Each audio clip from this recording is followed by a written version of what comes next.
По поводу видеообращения. Я не ожидал того, что... Я вообще не ожидал медийности. После этой фотографии с сердечком я вообще не ожидал, что у меня там будет 1000 этих подписчиков в Инстаграме. Когда выложил видео, я думал, что может в течение недели с помощью репостов как-то дойдет вообще хотя бы до правительства Турции. Но мне, как проверенные люди, они мне сказали, что он его увидел в течение 24 часов.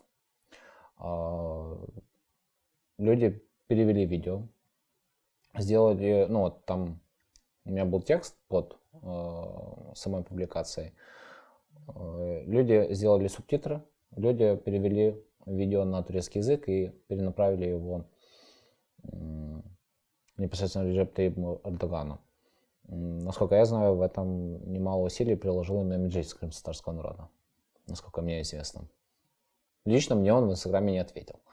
Но знаю, что это сыграло роль в переговорном процессе, что это сыграло роль в медийности. То есть медийный шум это дало. То есть про нас говорили, и какой-то свой процентик того, что все так случилось, это внесло.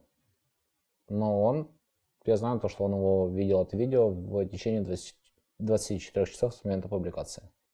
В один день я пришел на командный центр, где в курилке был друг Редис, друг Калина, друг Волына. Они общались, и как-то я услышал, что есть процедура extraction. Посмотрел в интернете, говорю, посмотрел, что такая история была. Это было в Дюнкерке. И в шутку сказал, человек, я мусульманин, может, давайте я запишу видео, может, увидит его. Если не увидит, то все равно, возможно, умрем все. Ну и мне дали добро на то, чтобы записать это видео.